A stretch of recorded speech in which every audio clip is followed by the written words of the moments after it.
I knew it was going to be pretty serious just because of the pain, and because it was quite unusual. You know, I kicked thousands of balls. You know, I've been doing that ever since I was a young fella, and I've never had this happen after kicking a ball. It just felt like it popped, and hence going down to the ground in agony. The pure sort of randomness of the injury, and for it to come out of the blue, really. You know, my body was it was really good leading into the week, and it was good all week, and I haven't had any sort of groin or adductor sort of hip problems in the past. So for something like this to happen, it's been really tough just to kind of put my finger on why, and I'm constantly asking, why did this happen, and I just sort of don't have the answer, unfortunately.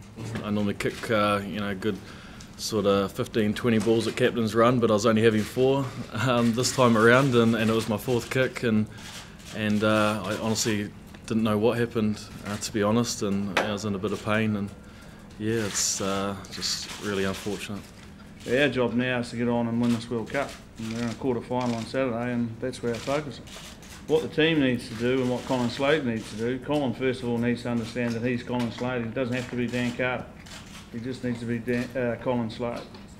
And what the rest of the team needs to do is just do their job a little bit better and take up the slack that might have been left without DC.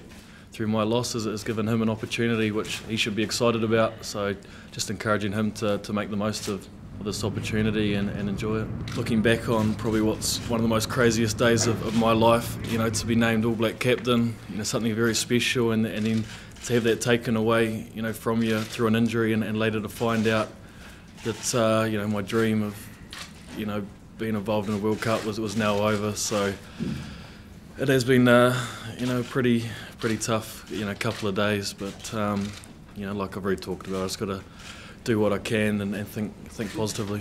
I lose my accreditation and things like that. It's just part of the rules when you bring a new player in, so that's tough, but I've got all my good mates here, so I'll be popping in every now and then to make sure everything's okay, and I know all the guys in my position. I'll be able to help them or give them some information whenever possible, so it won't be the last they see of me.